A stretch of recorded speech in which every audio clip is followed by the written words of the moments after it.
This all started yesterday when I, 22F, had a date planned with a guy. He ended up not showing, and so naturally, I texted the group chat about it. My sister is in this particular group chat. I'm guessing my sister, Sarah, 26F, told her best friend, Jay, 27 meters, about it because a few minutes later Jay texted me to ask if I'm okay. I told him yes, just a little disappointed since I was pretty excited to try that particular restaurant. He said that he would pick me up at noon the next day so we could go eat there. I told him it wasn't necessary, but he insisted, so I agreed, thinking nothing of it. Well, today he took me out as promised, and while we were eating, Sarah FaceTimed Jay. When he didn't answer, she called again, and again. He answered the fourth call and asked her what was going on. She said that she was just checking up on us and told me to call her later. Later ended up being almost 8 o'clock. Jay and I ended up spending the rest of the day together, hunting down some collectible dolls we both like and trying different dessert spots along the way. On the way back to my apartment, Jay asked me to change the music on his phone. When I opened it, I saw that my sister had called him about 30 times throughout the day and texted him across multiple different apps. Jay put his phone on Do Not Disturb after lunch, so it made sense why he didn't see those notifications. Once he dropped me off, I called my sister and asked her if everything was alright. She said yes and asked if I had forgotten to call her back sooner. I told her that I was out with Jay, so I didn't get the chance, and figured it could wait since she didn't call me. She hung up, and a few minutes later I got a call from my mom. She sounded angry and told me that I should be ashamed of myself. I said sure, but why today? According to my mom, Sarah called her in tears, saying that she had caught Jay and I having sex in their apartment. I was so fucking confused. I told my mom that I did not, in fact, have sex with Jay, and that I didn't even know they lived together. I asked her to give me a minute and I called Jay, but he didn't answer, so now I'm here laying on my floor wondering what the hell is going on and putting off another conversation with my mom. Update. So I'm not religious or anything like that, but Jesus Christ. Thank you everyone for your kind words and support. I don't know what to do with myself. Also, I meant to post an update yesterday, but my friend asked me to go watch the Miguel O'Hara movie with her and then I just forgot. Sorry about that. I wanted to clear up some confusion before the update. On my original post, when my mom told me that Sarah and Jay shared an apartment, I said I didn't even know they lived together.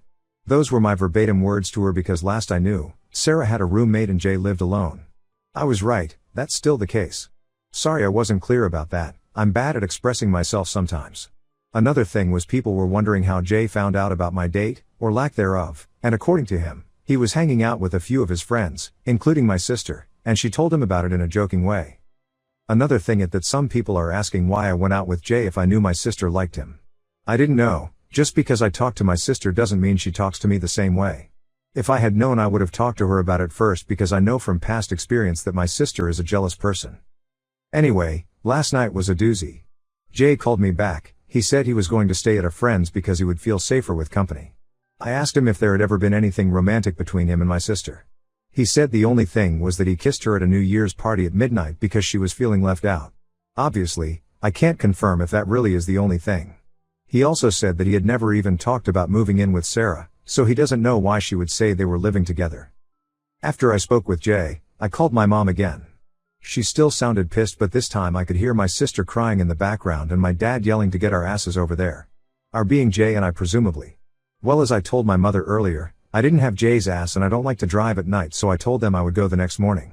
That also gave me time to gather any evidence I could to prove my innocence. Jay even sent me a copy of his lease to prove that he and Sarah do not live together. I went to my parents alone because Jay has a job. As soon as I arrived, my parents started yelling at me. Just the usual stuff, that I was disrespectful, but they never expected this from me. How dare you do this to your own sister? You know she already has a hard time, why make her life harder? My dad even called me a whore. That was fun. I kind of just sat there and did the math on how much faster I would be able to finish my grad program and flee the country, or at least the state. I wasn't very tuned in until my mom told me that if Sarah lost her job because of me, that I would need to financially support her until she found another one. That's when I snapped and told them that if they thought I was going to do that, then they were as delusional as my sister. Missing one day of work because of a tantrum over something that didn't even happen was not going to get her fired. My dad said that Sarah had been missing work to make sure that Jay wasn't leaving work early to go see me. I found out. My sister also told them that Jay was missing a lot of work, so he wasn't taking enough home for their bills, so they had been sending her rent money for months. I told them it wasn't true and I showed them the lease Jay sent, where it clearly says the day the lease started and when it ends. It also had his address, which is not the same as Sarah's. My mom brought Sarah out of her room, where she had apparently been this entire time, and told her to explain herself. Sarah said that he probably got that other apartment so that he could be closer to me when he went on supposed business trips. First of all, Jay is a software developer, I don't know what business trips he would go on. Second, nice way to find out that my sister doesn't even know where I live because Jay's apartment is almost an hour away from mine. I showed my parents that on Google Maps and they finally started to believe me. Sarah started crying and calling me a liar. My dad told me that even if what I said was true, I shouldn't have been so hard on Sarah and that as her sister I should be helping her when she's having a rough time like this.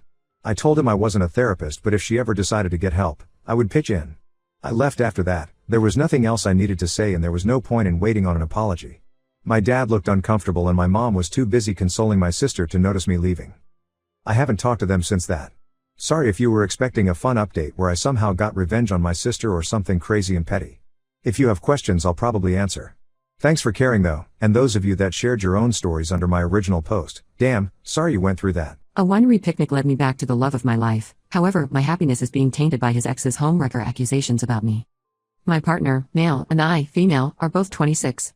We recently started dating again and it has been just under 2 months, after a devastating breakup 3 years ago. We broke up due to long distance as my dad had died and I didn't have the emotional bandwidth to commit to a relationship. We never wanted to break up, circumstances at the time were just bad. So a few months ago, a good friend from school invited me to celebrate her parents' vow renewal ceremony at a beautiful hill town and they went all out with the celebration. I hadn't seen my then ex at the time and was pleasantly surprised to see him. When I saw him at the villa, I felt an instant flutter in my heart. After the party, my ex and I caught up and talked the whole night. We even shared a dance together. It was very warm, relaxing and sweet. It felt like old times. I got to know he had a girlfriend already and he had been with her for 1.5 years and I was comfortable enough to make a flirty joke how quickly he found a new girl. He was just the same person I once knew. And I was a little sad as well because I really wanted him back. I loved him still and sensed he had the same feelings for me too. However, I tried to be respectful and didn't make a move. Before the trip, I already had plans to visit this winery that this hill town was known for. I invited my ex to come with me, I know, bold move. We had a great time wine tasting and sat together soaking up the sun on the grass and had a really lovely picnic. I was drunk and blurted out that I regret that our relationship ended and if my dad was still here we'd still be together. I told him I never stopped loving him and how he was and still is the love of my life. He reciprocated that he was in love with me too, but we didn't do anything physically. He decided that he needed to end things with his then girlfriend and after some time, we started dating again. Honestly, I'm so glad my friend invited me and I met my boyfriend. I know as cheesy as it may sound, I feel that there was a bigger reason for us to suddenly meet again. I'm so in love with him and so happy we are back together. My Instagram profile is open and I posted 2 pictures in an album that showed how much we have grown. I am ecstatic that we are together and in a way it feels like my father's blessing from heaven. However, his ex sent a barrage of nasty messages to me and called me a homewrecker. I know that we got feelings for each other, but I don't think we had any control over that. We didn't do anything physically, besides holding hands as it was getting a little cold at the winery during sunset, and all we both were, was to be outstandingly honest with one another. And we only got together after he ended things with her as soon as the trip was over. She has been contacting my friends and other people I know and saying horrible things about me.